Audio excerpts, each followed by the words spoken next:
하나님의 오늘 우리에게 주시는 말씀은 골로새서 3장 12절에서 17절까지 말씀입니다. 골로새서 3장 12절에서 17절까지 말씀을 제가 봉독하겠습니다. 그러므로 여러분은 하나님의 택하심을 입은 사랑받는 거룩한 사람답게 동정심과 친절함과 겸손함과 온유함과 오래 참음을 옷 입듯이 입으십시오. 누가 누구에게 불평할 일이 있더라도 서로 용납하여 주고 서로 용서하여 주십시오. 주님께서 여러분을 용서하신 것과 같이 여러분도 서로 용서하십시오.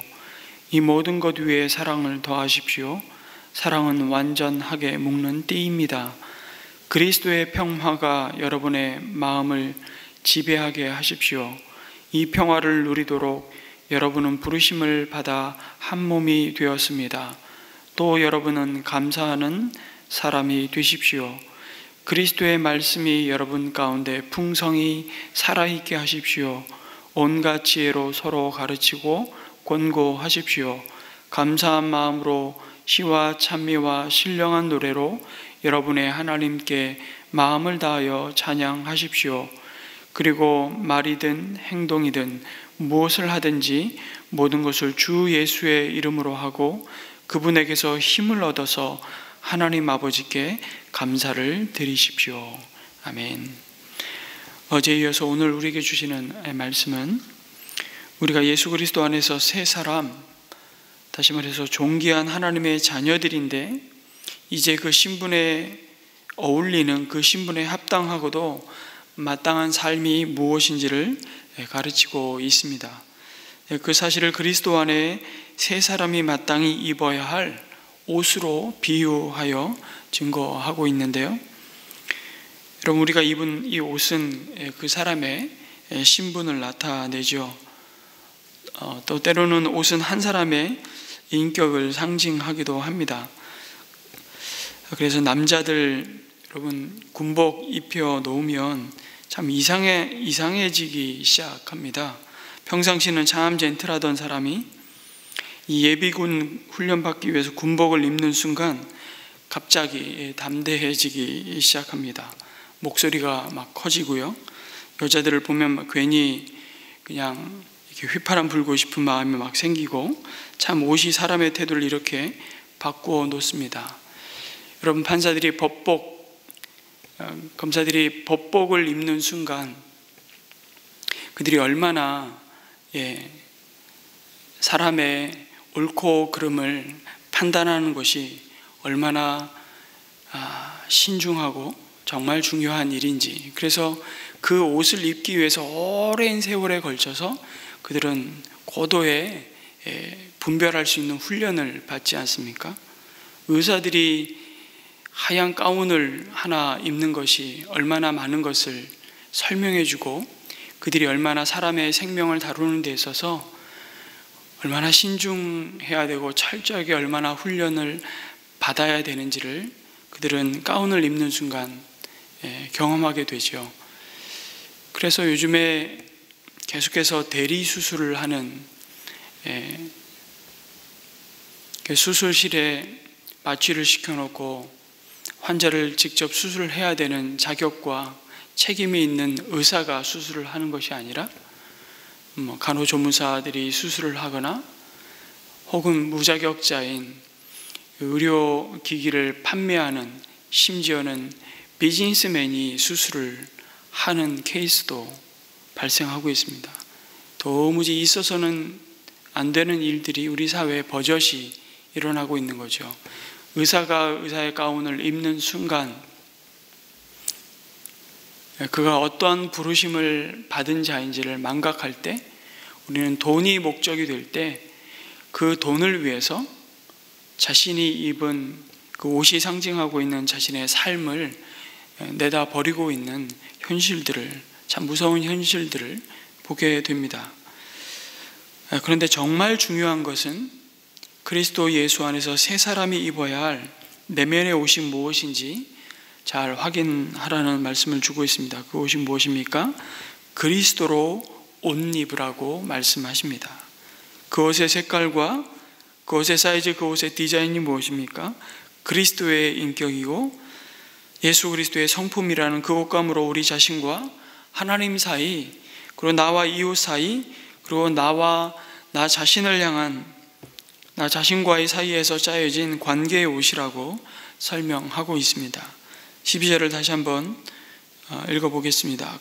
그러므로 여러분은 하나님의 택하심을 입은 사랑받는 거룩한 사람답게 동정심과 친절함과 겸손함과 온유함과 오래 참음을 옷 입듯이 입으십시오.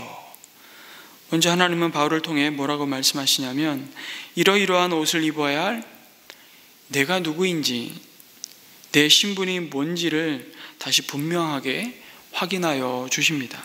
그것이 훨씬 더 근본적이고 중요한 문제라는 것이죠.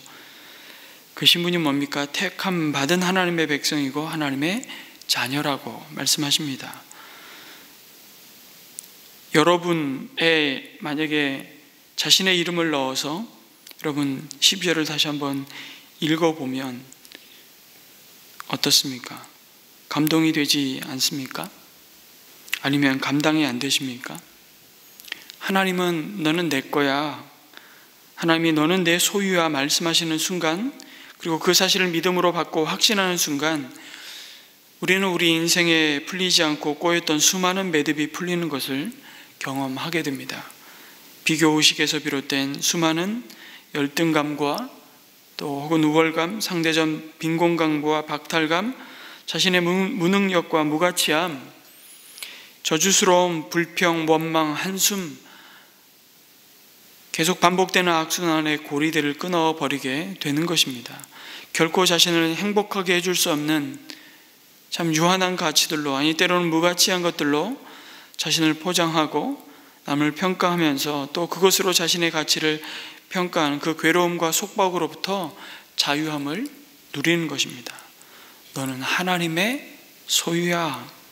하나님의 택함 받은, 그것도 사랑받은, 지금도 사랑받고 있는 하나님의 소유야 라고 우리 가운데 말씀하시는 그 약속의 말씀을 확신하며 붙들 때 우리의 삶은 우리에게 입혀준 세상의 그 수많은 옷의 가치들이 의미 없어짐을 우린 경험하게 되는 것이죠.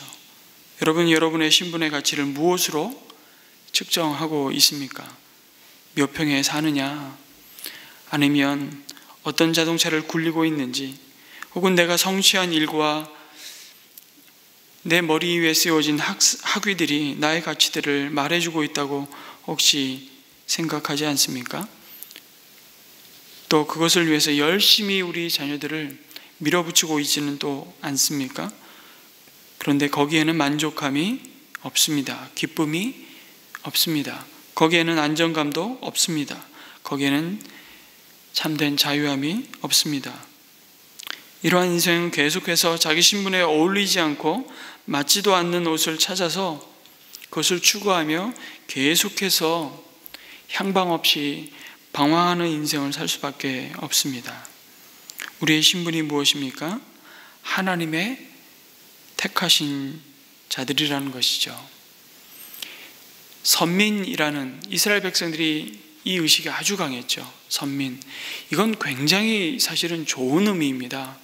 내가 하나님의 택하심을 받은 자다. 선민. 근데 문제는 나만 선민이라는 것. 그리고 나 아닌 다른 사람들은 다 저주받을 인생처럼 판단하고 오히려 나를 먼저 하나님의 자녀로 부르신 부름에 가장 중요한, 아브라함이 하나님의 선택을 받았지만 그 선택이 포함하고 있는 것은 나를 통해서 또 누군가를 축복하는 그 부르심을 함께 받았다는 그 사명을 잃어버렸기 때문에 문제이지, 선민이라는 건 얼마나 우리에게 중요한 정체성인지 몰라요. 너무너무 중요한 것입니다. 그것이 분명하고 확신이 없다면 그 다음에 나오는 사실은 오래 참음, 자비와 긍휼과 서로 사랑하고 용서하고 그리스도로 옷 입은 자의 삶에 나타나는 특징들은 의미가 없어지는 겁니다. 그렇게 그것이 우리의 것이 아니기 때문에 원래 우리가 입을 수 있는 우리에게 근원을 갖고 있는 우리의 자원이 아니기 때문에 그 자원은 그리스도로부터 하나님으로부터 주어지는 것이죠. 그래서 옷을 입으라고 했지 그 옷을 입기 위해 열심히 행동함으로 그것을 이루라고 말씀하시지 않았습니다. 굉장히 중요한 겁니다. 그래서 분명히 기억하십시오. 나의 가치는 끊임없는 경쟁을 통해 긁어 모을 수 있는 것들로 평가되는 것이 아니라 하나님께 값없이 받은 사랑으로 평가된다는 사실입니다. 오늘 본문에 우리 그리스도인의 신분이 갖는 특징이 나타나는데 그것은 거룩과 하나님의 사랑하신 자라는 것입니다. 우리 편에서 볼 때 독생자를 내어주시기까지 하나님의 지울 수 없는 포기되어지지 않는 무조건적인 사랑을 받은 자라는 것입니다. 하나님께서 우리를 택하시되 거룩함으로 사랑함으로 부르셨습니다. 우리가 하나님의 사랑을 받는 자, 아니 계속해서 무조건적인 사랑을 받고 있다는 이 확신만 갖고 산다면 아마 우리의 삶은 어마어마하게 달라질 것입니다. 여러분, 우리는 세상에 줄 수 없는, 세상에 갖고 있지 않은 것을 소유한 사람들입니다. 여러분, 가만히 보면 세상이 안 갖고 있는 것이 뭐가 있을까요? 좋은 건 세상에 다 있습니다. 눈에 보기에 좋은 것은 세상에 다 있습니다. 그래서 좋은 것이 너무 많으면 여러분 어쩌면 그것을 다 내가 누리기 위해 누리고 산다면 진짜 본향, 진짜 하나님이 예비해 놓으신 진짜 집이 그리워지지 않고 사모가 안 됩니다. 여러분, 이 땅을 우리는 여전히 이 땅을 장막으로 사는 자들임을 늘 염두에 두고 살아야 됩니다. 여러분의 장막 참 좋으십니까? 그 장막을 꾸미기 위해서 우리는 얼마나 많은 에너지를 소비하며 소모하며 인생을 낭비하며 살고 있는지 모릅니다. 하나님 보실 때 많은 경우에는 참 대부분 낭비인 것 같아요. 여러분 집에 이게 필요해서 샀는데, 소비를 했는데 1년 내도록 안 쓰시는 물건들이 있으면 그것은 내 것이 아닙니다. 그러니까 빨리 남에게 주든지 버리시든지 정리하시는 게 그게 장막을 살아가는 사람의 지혜죠. 얼마나 고달프고 무겁습니까? 저희 집도 가만히 보면 그런 게 너무 많아요. 냉장고는 1년 내도록 냉동실에 넣어놓으면 안 상하는 것처럼 생각하고 거기에 그냥 쟁겨놓고 있는 음식들이 또 얼마나 많은지요. 텐트가 아무리 좋아도 그냥 텐트입니다. 근데 우리는 그 텐트가, 그 장막이 영원한 것처럼 여기고 살아가는 것이죠. 세상이 줄 수 없는 것을 우리는 추구하면서 살아갈 때 얼마나 방황하는지 모릅니다. 근데 세상에 없는 게 딱 하나 있습니다. 그 무조건적인 사랑입니다. 넘치도록 주시는 하나님의 사랑입니다. 그 사랑을 우리가 받고 소유한 자들이다, 이 말씀을 먼저 하고 계시는 거죠. 어느 신학자가 사랑은 하나님이 하시는 많은 일 가운데 하나가 아니라 하나님이 하시는 유일한 일이다, 이렇게 말을 했는데요. 참 정확한 말씀입니다. 여러분, 모든 정신병의 거의 유일한 만병통치약은 사랑이라고 하는데요. 정신심리학자들이 말하기를 만약에 병동에 있는 사람들이 자기가 무조건적인 사랑의 대상이라는 것을 확신만 한다면 정신병자의 3분의 2는 그대로 퇴원해도 좋다고 합니다. 우리는 너무나도 조건적인 사랑에 길들여진 나머지 하나님의 그 무조건적인 사랑을 받은, 지금도 받고 있는 존귀한 신분의 가치를 여전히 유한하고 무가치한 것들로 바꾸려 하죠. 이 땅에 썩어질 것으로, 이 땅에 영원하지 않은, 영원할 수 없는 초라한 것들을 거울 삼아서 예수 그리스도 안에 회복해 하신 그 하나님의 거룩하고 사랑받은 자의 형상을 망가뜨리고 훼손시키지는 않는지 우리 묻게 되는 것입니다. 여러분, 우리의 신분은 참 중요합니다. 왜냐하면 사람은 누구나 자신의 신분에 따라 행동하기 때문이죠. 그래서 우리의 신분, 하나님의 사랑받는 자녀라는 신분의 이 확신이 거듭 말씀드리지만 굉장히 중요합니다. 어떤 상황 속에서도 그 신분을 망각하지 마십시오. 그래야만 그 신분에 걸맞게 당당하게 살 수 있습니다. 저와 여러분이 하나님의 거룩하고 사랑받는 자로 선택받았다면 우리 모두에게는 동시에 내 옆에 두신 나 아닌 다른 사람들도 또한 선택받기를 소원하시고 선택받았음을 바라보는 눈이 열리게 됩니다. 하나님이 바라보시는 그 눈으로 내 옆에 두신 사람을, 그 한 사람을 바라보는 시선이 무엇입니까? 그것이 이어서 나오는 동정심과 친절함과 겸손과 온유이며 오래 참음이라고 말씀하시는 겁니다. 이건 다 관계 안에서 오는 삶의 태도이죠. 성품이죠. 그리스도의 성품입니다. 성령의 열매인 것이죠. 하나님의 거룩하고 사랑하신 자들로 부름받아 하나님의 집으로 함께 지어져가는 가족들인 우리가 서로가 서로를 향해 입고 있어야 할 옷이 바로 긍휼과 자비와 겸손과 온유이며 오래 참음이라는 관계의 옷입니다. 이 옷은 주님이 입으셨던 그리스도의 옷이고 바로 주님 안에서 새로운 피조물된 우리가 입어야 할 옷입니다. 아니, 입고 있는 옷이죠. 우리가 입어야 할 옷이란 다름 아닌 예수 그리스도의 성품입니다. 다시 한번 말씀드립니다. 이 옷은 입는 것이지 행함으로 이루는 것이 아닙니다. 우리가 다 원하는 것이지만 우리의 것이 아닙니다. 우리에게 원래 속한 것이 아니기 때문입니다. 우리에게 있는 자원이 아닙니다. 그것을 먼저 인정하고 고백해야 합니다. 그래야 우리는 긍휼과 자비와 겸손과 온유와 오래 참음을 도덕적인 덕목으로 내가 깊은 수양을 통해서 이루어야 할 윤리적이고 도덕적인 덕목중으로 이해하는 길에서 벗어날 수 있습니다.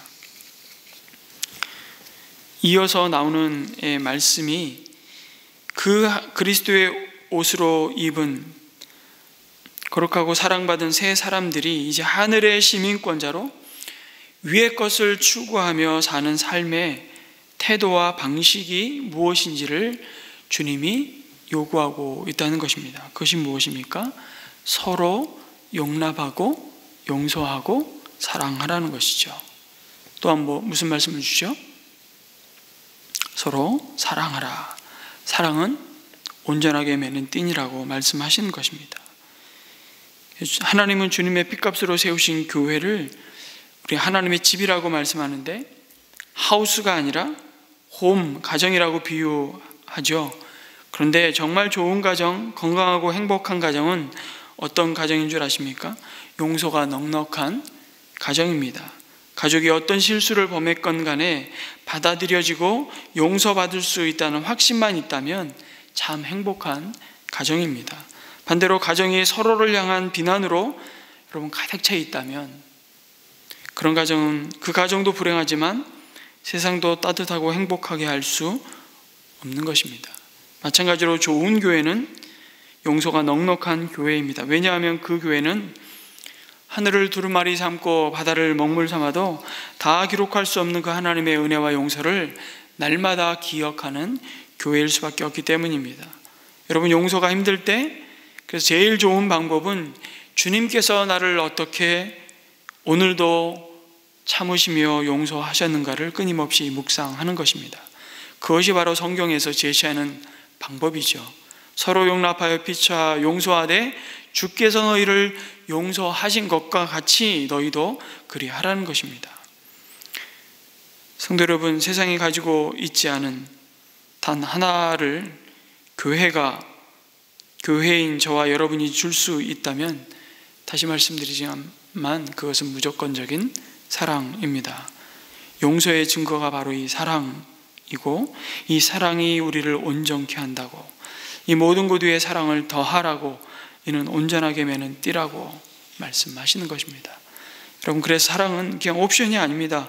사랑해도 좋고 사랑 안 해도 그만인 선택사항이 아닙니다. 적어도 그리스도로 옷 입은 사람들에게는. 왜요? 주체할 수 없는 사랑을 주님으로부터 받았거든요. 아니, 지금도 그 사랑을 받고 있고 그 사랑 때문에 사는 자들이기 때문입니다. 반드시 사랑해야 합니다. 왜요? 그 사랑이 우리를 온전하게 만들기 때문입니다.